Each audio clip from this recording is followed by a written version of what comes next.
Well, there's the aftermath of hitting the that big piece of metal. Kind of just gouged up that turtle. Got a little bit right there. But all in all, no leaks, nothing. There's nothing.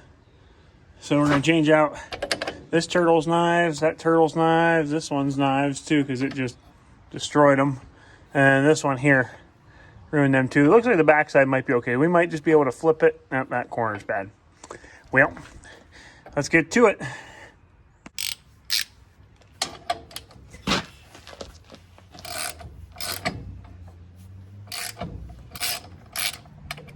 All right, let's see here.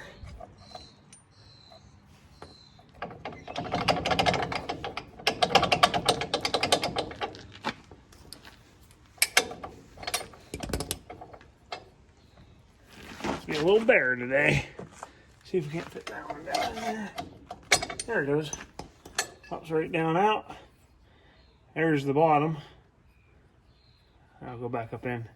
We actually got all of our parts from the Discbine Doctor, which is down towards Lancaster, PA. So, a locally owned Pennsylvania business. Got a box of 25 knives for each direction. So, see which direction these ones are first. There's nice little arrows on them. I don't know if you can see that arrow pretty good. So you gotta make sure the arrows are going the right direction. So in this case, the arrows are going in opposite directions. So we gotta change them out. Well, we gotta get the right ones. Let's put it that way. So those will be for the other side, the other disc. So we know that. Set them over there. Grab this box. Now we have the right one. There we go. That's better. And you see, it kind of bent that up a little bit, but it's still good. Put it on.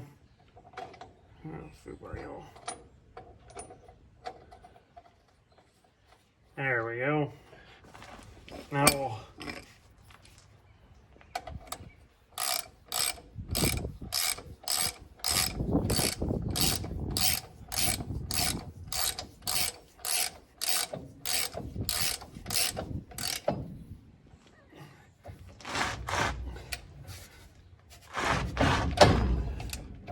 there we go. There's one change. So all you do is just spin the turtle back around on itself. Make sure nothing's touching, because what was happening is those got bent, and you know, when you run over a piece of metal like it did, no surprise. See how them all got chewed up? You can kind of see how there's two cutting edges on it. This back side's a cutting edge too, but it got so warped. Usually when this side goes bad, you could sometimes still use this side to flip them over. Not in this case. See how worn that one got? And then we'll flip around here, look at a brand new one. See what a brand new one's like. It's like your lawnmower blades. You gotta have good sharp lawnmower blades if you want a good cut. Now the difference between, these are what you call your turtles. It will hold everything on, they spin, there's a gear underneath them in here. Okay, so then this here has a drive shaft on it. It comes down from the gearbox above it, up here. So there's grease fittings in here, of course, which we'll grease up before we go. But it comes down and runs this one. This one here, it's got a hay accelerator on it too to help push the hay over here. A little bit of gunk down inside here, but not a big deal. But we gotta get these ones changed out because those ones are even worse. Get them all done.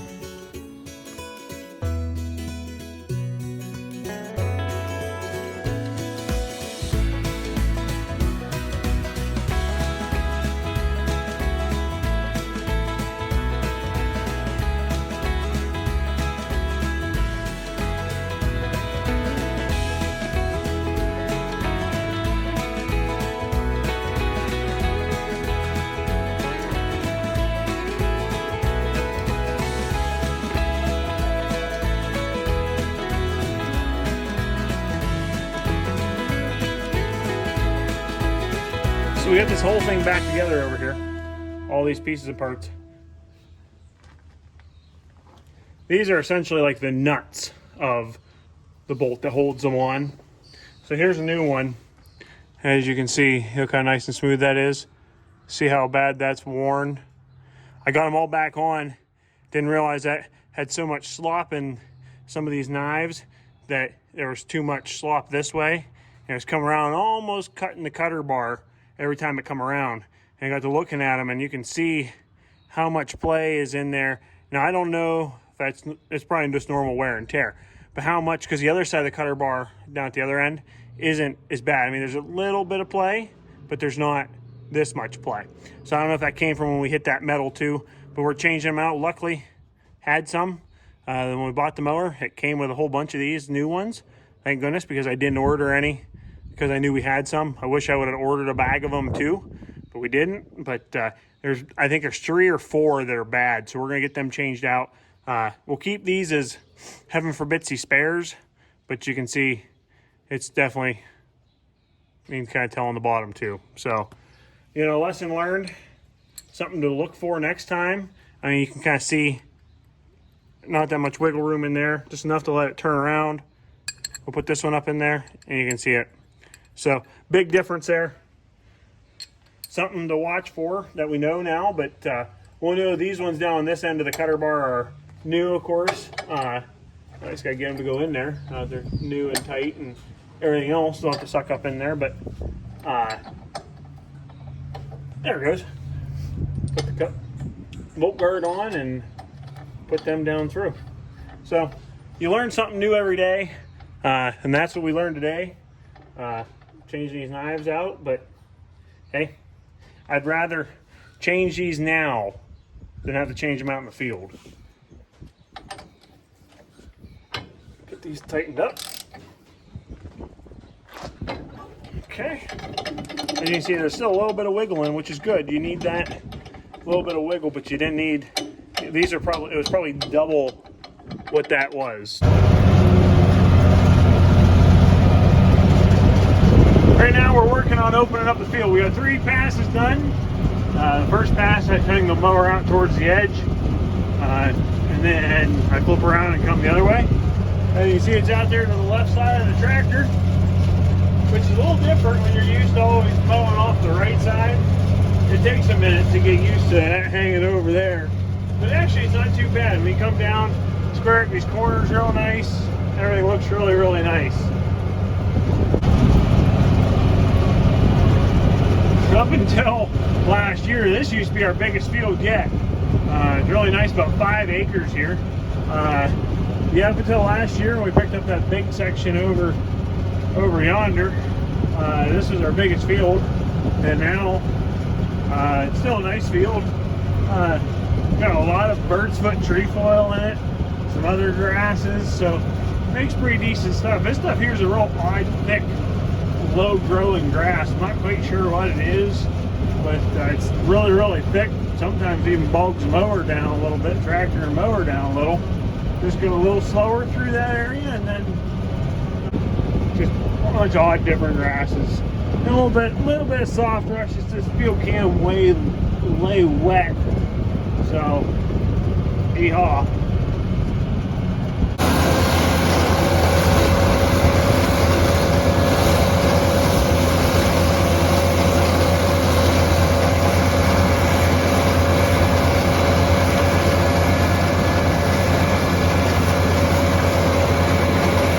Let's hang out the right side again. So what we're going to do is we're going to come down to the end, we'll lift up, flip it back around, and we'll be off to the right hand side on the way back up through.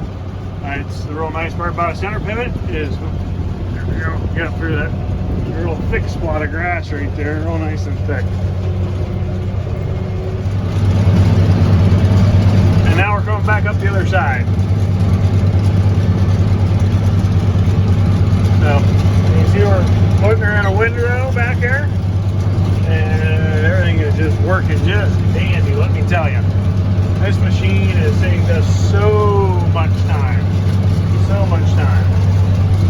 So, 14-foot cut across there, we're doing anywhere between 5 and maybe about 5 mile an hour, 5 to 6, I guess. We can go faster, but that's a lot of cutting that's going on back there, so pretty happy with the 5-6 miles an hour with that 14-foot cut.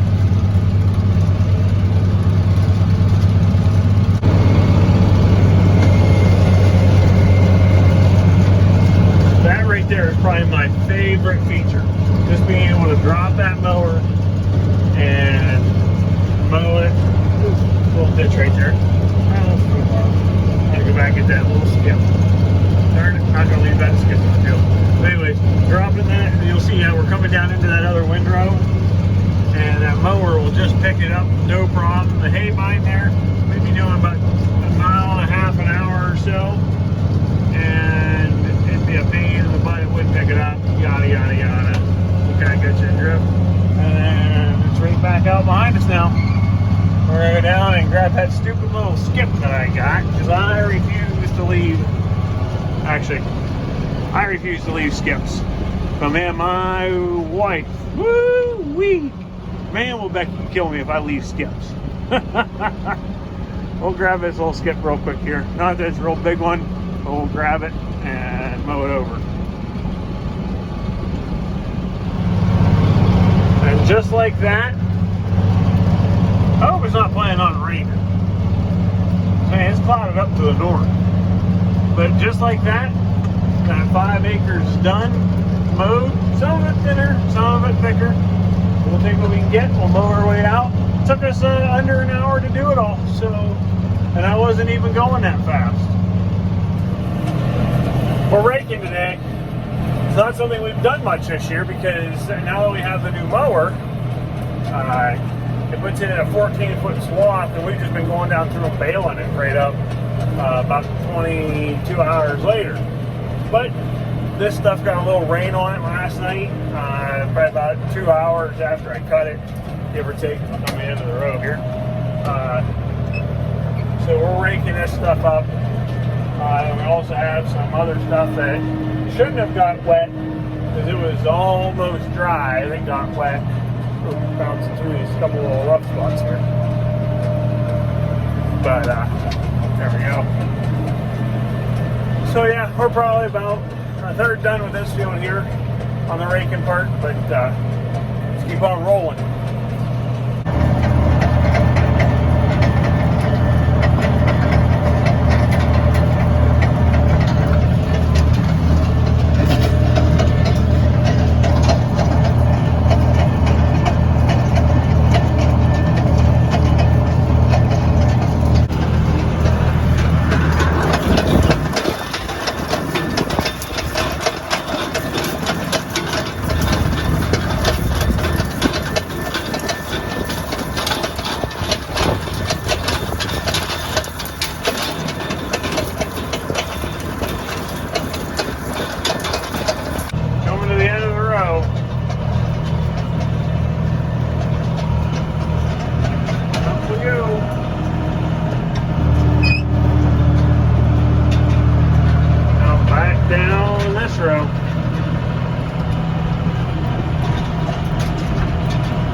Between the two and then set her down.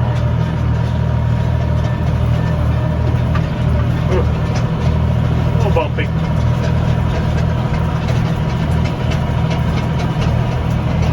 First cutting of hay is in the books.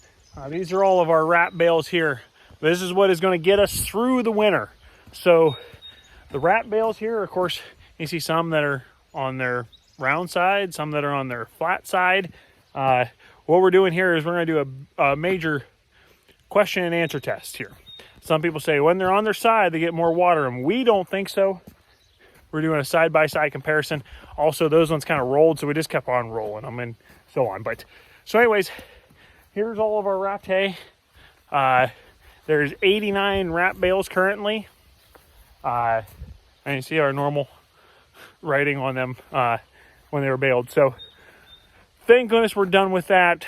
That new mower, man, oh man, did we flew right through the end of first cutting there, which is awesome. Some great help from everybody, my dad, Beck's uncle, everybody. My dad, Laura, Beck, Kaylee, Nick and Marge, and Danny, and there's a slew of people. If I'm forgetting you and you're watching this, I thank you for your help, because every little bit of help we get from folks is tremendously, tremendously isn't the word I want to use. It's just awesome. It's just absolutely awesome, the help that we get from everybody. We greatly appreciate it. I know the cows greatly appreciate it. So there we go. There's first. We'll have second cutting coming up here in August. And then we will have third cutting in the very beginning of October. Just depending on when things hit, some stuff is only going to get cut twice. So a lot of the stuff will get cut 3 times. We've been getting a tremendous amount of good moisture lately. Not tremendous, but a decent amount of good moisture. As you can see, the puddles are full.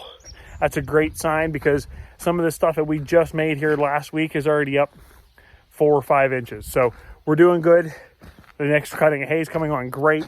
We're going to start breeding here this week. So here we go.